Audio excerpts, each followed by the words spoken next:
তো ঘড়িতে এখন বাজে 11:20 আর আমরা হোটেল থেকে বেরিয়ে গেছি ঘোরার জন্য। এই গাড়িটা বুক করা হয়েছে, আমরা মোট টোটাল দুই দিনের জন্য বুক করেছি গাড়িটা। 26শে মার্চ 2024 আমি এবং আমার সাথে আরও 6 জন বন্ধু আমরা একসাথে গেছিলাম বসন্তের পুরুলিয়া দেখতে। আমার পুরুলিয়া ভ্রমণের দ্বিতীয় পর্বে সবাইকে স্বাগত জানাই। আমি আগের পর্বে দেখিয়েছিলাম হাওড়া থেকে চক্রধরপুর এক্সপ্রেস হয়ে আমরা কিভাবে পুরুলিয়ায় এসেছিলাম। আমার সেই ভিডিওটি আমার ডেসক্রিপশন বক্সে দেওয়া রইল, আপনারা ওই ভিডিওটি একবার দেখে আসতে পারেন। তাহলে আমার এই পুরুলিয়া সিরিজের সব কিছুই বুঝতে আপনাদের সুবিধা হবে। এছাড়া আপনারা কোন কোন ট্রেনে পুরুলিয়ায় আসতে পারেন তারও ভিডিও ওখানে দেওয়া আছে এবং সব ইনফরমেশানই ওখানে দেওয়া আছে। পুরুলিয়া মানেই লাল মাটির মেঠো গন্ধ, অযোধ্যা পাহাড় এবং গ্রামের সাধারণ মানুষ, আর সাথেই পলাশে সজ্জিত সেই স্বর্গরাজ্য, যেখানে এই বসন্তকালেই চারিদিকে লাল হয়ে থাকে পলাশ ফুলে। সেই দেখতে আমরা সবাই পৌঁছেছিলাম পুরুলিয়া।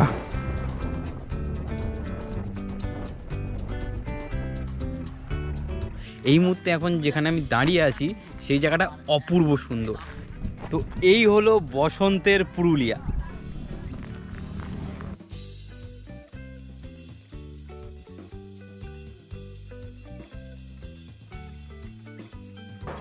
এত দারুণ সুন্দর পলাশ ফুলের সমারোহ দেখতে আসেন বহু পর্যটক বহু দূর দূরান্ত থেকে। এই বসন্তের পুরুলিয়া কিন্তু আপনাকে একদমই নিরাশ করবে না। চারিদিকে লাল রঙের এই ফুল এবং সাথে গ্রামের সাধারণ মানুষ সব মিলিয়ে একটা দারুণ অভিজ্ঞতা ছিল আমাদের সকলেরই।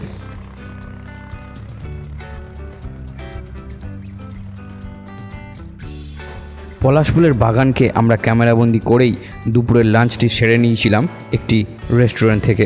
আপনারা চাইলে রাস্তার ধারে কোনো রেস্টুরেন্ট থেকেই লাঞ্চ করে নিতে পারেন।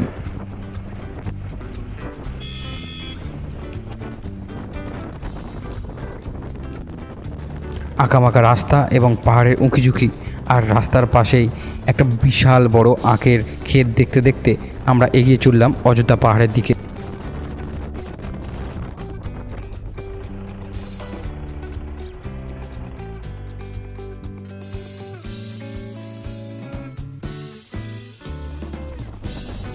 সূর্যি মামার সোনালি রশ্মি আমাদের এই যাত্রাপথকে আরও কঠিন করে তুললেও আমরা বন্ধুরা একেবারেই কিন্তু দমে যায়নি।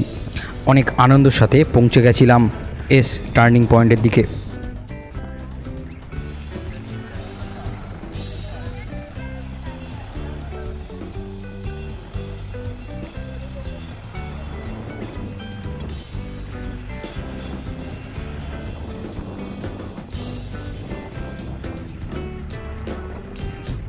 এখন যেখানে দাঁড়িয়ে আছি সেটা হলো এস টার্নিং পয়েন্ট। আর এই জায়গাটায় এসে ফটো না তুললে তাহলে কিন্তু পুরুলিয়ায় আসাটা বৃথা হয়ে যাবে। দেখাচ্ছি যে এস টার্নিং পয়েন্টটা কত সুন্দর লাগছে। এখান দিয়ে যারা পাস হবে তো তারা অবশ্যই এখানে দাঁড়িয়ে একটা ফটো কিন্তু অবশ্যই তুলবে। এই এস টার্নিং পয়েন্টটি দেখে মনে হবে আপনারা উত্তরবঙ্গের কোনো একটি জায়গায় চলে এসেছেন। আমরা এস টার্নিং পয়েন্টটি দেখে আমাদের গাড়িটি নিয়ে এগিয়ে চললাম অযোধ্যা হিলটপের দিকে। আর শুরু হলো আমাদের গান বাজনা আর একটু বদমাইশি।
অযোধ্যা পাহাড়ের ঠিক আগেই পড়বে একটি রাম মন্দির। অযোধ্যা পাহাড়ে যাওয়ার আগেই এই রাম মন্দিরটি একবার দর্শন করে যাবেন। এখানে দেওয়ালের চারিদিকেই 3D পিকচার করা হয়েছে, যেখানে রামায়ণের কিছু অংশ তুলে ধরা হয়েছে। ছেদন সুপর্ণাকে যে তীর মেরে যে নাক কেটে দিয়েছিল লক্ষণ, তো সেটা দেখানো আছে। তারপর লক্ষণ রেখা মানে যে গণ্ডিটা কেটেছিল, আর শ্রীরামের সেই স্বর্ণযুগের পশ্চাৎ গমন, তারপরে সীতাহরণ, তারপর জটায়ু বধ।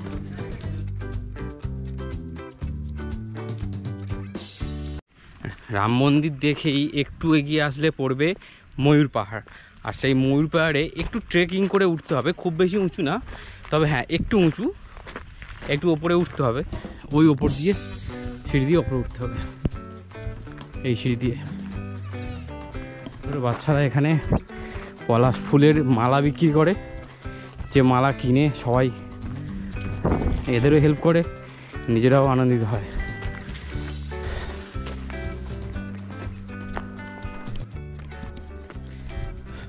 তো এই হলো ময়ূর পাহাড়, যেখানে একটা মন্দির আছে, সেখানে স্বয়ং আমাদের হনুমানজি বিরাজমান, মানে ওনারই একটা মন্দির আছে।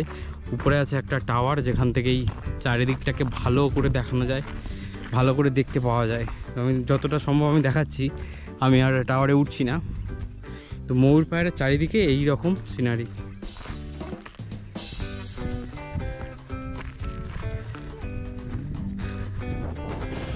শীত হোক, বর্ষা হোক বা বসন্তকাল, পুরুলিয়ার এই সৌন্দর্য কখনোই কমে যাওয়ার নয়। এত সুন্দর দৃশ্য দেখতে দেখতে শুনে নিলাম সৌরভ বাবুর গলায় একটি সুন্দর গান।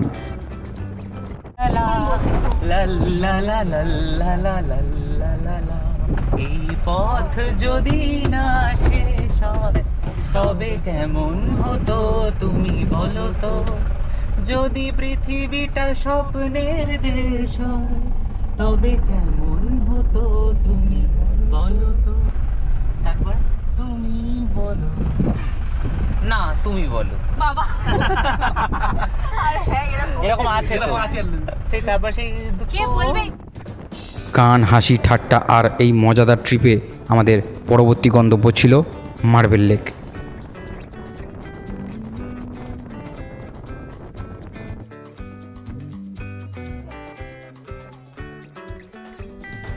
বর্ষার সময় এই মার্বেল লেকটি প্রচুর জলে পরিপূর্ণ হয়ে থাকে এবং এই পুরুলিয়ার একটি আকর্ষণীয় দর্শনীয় স্থান হয়ে থাকে এই মার্বেল লেক। তো এই হলো সেই মার্বেল লেক। স্পেশালি আমার মনে হয় যে পুরুলিয়াতে আসলে এই জায়গাটাকে কেউ মিস করবে না। স্পেশালি রেকমেন্ডেড এই মার্বেল লেকে এসে একবার সবাই ঘুরে যাবে। আর এই যে মার্বেল লেক, এখানে আগে পাথর তোলা হতো, তো পাথর তুলে এই জায়গাটা হচ্ছে এতটাই খাদ হয়ে গেছে, নিচে আরও একটা খাদ হয়ে আছে, আর ওপরে কি সুন্দর একদম বাগান মতো হয়ে আছে।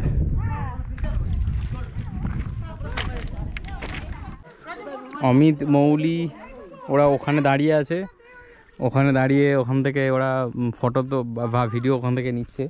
আর আমাদের সৌরভবাবু আর দেবজিৎবাবুর তো একদম জলে নামার খুব ইচ্ছা হয়ে গেছে। নামলেই কিন্তু 500 টাকা ফাইন স্নান করলে।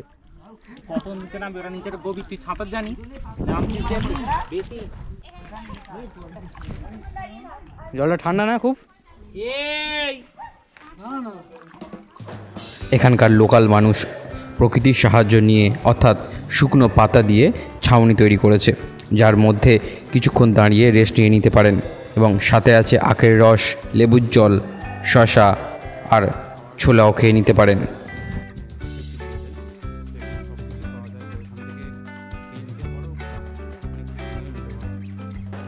মার্বেল লেক দেখার পরেই আমরা চলে গেছিলাম বামনি ওয়াটারফলসে।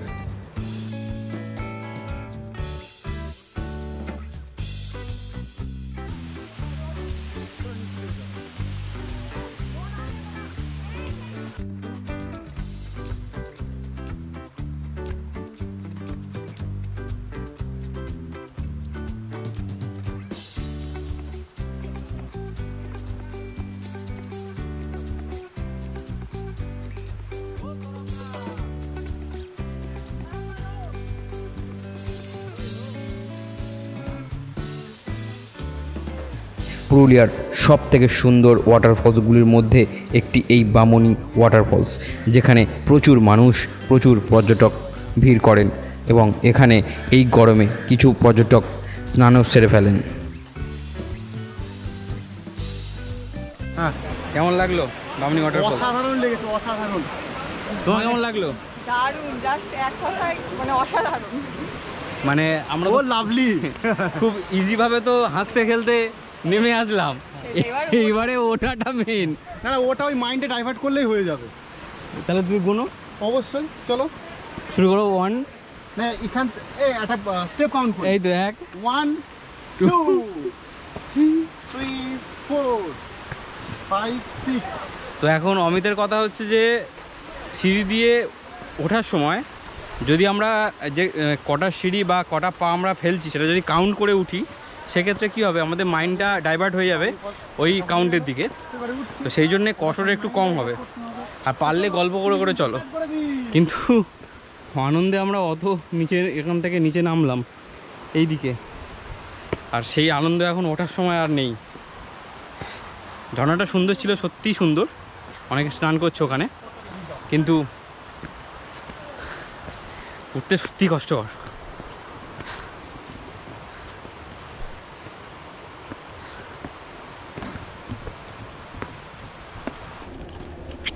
তো বামনি ফলস থেকে উঠে প্রচুর পরিমাণে কষ্ট হচ্ছে, তাই জন্যে আমি প্লাস সবাই আইসক্রিম কিনে নিয়েছি। নিয়ে খেতে খেতে এবার নেক্সট দাদা কোথায় নিয়ে যায় আমাদের যে গাড়ির ড্রাইভারটা, আর গাড়ির যে ড্রাইভারটা আছে সেই ড্রাইভারটা সম্পর্কে সব কিছুই বলে দেবো, কত করে কি ভাড়া নিচ্ছে, আমাদের কোথায় কোথায় জায়গায় ঘোরাচ্ছে, বা কত দিনের জন্য আমরা বুক করেছি, সব কিছুই আমি বলে দেবো, ইনফরমেশান দিয়ে দেবো।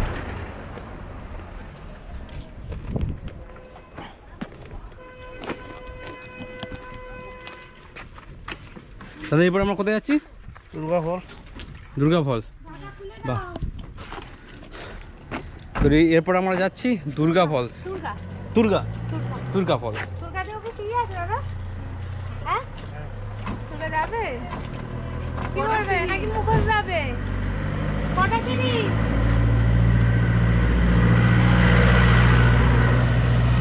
শোচনীয় অবস্থা সৌরভের।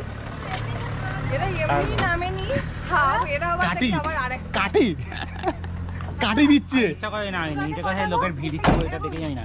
কোনটা লোকেরটা ভিড় ছিল, আমার দেখা কোনটা? তুই যাবি?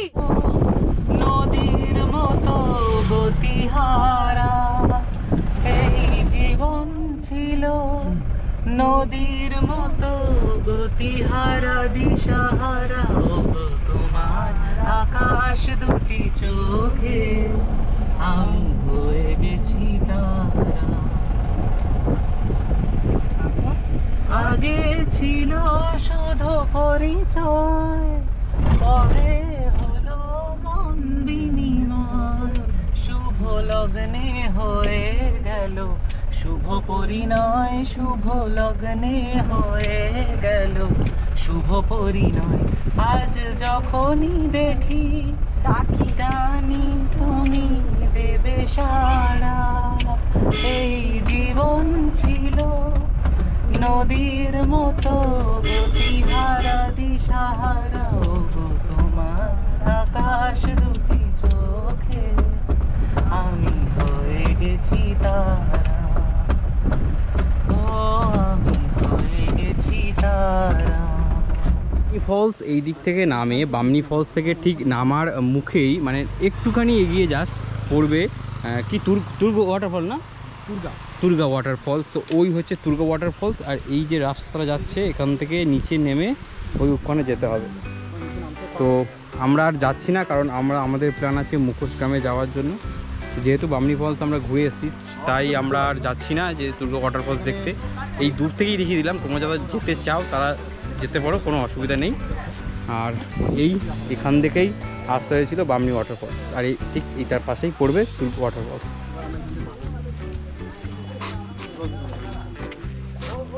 আর এখানে বেশি সময় নষ্ট করব না, সোজা আমরা চলে যাব মুখোশগ্রাম।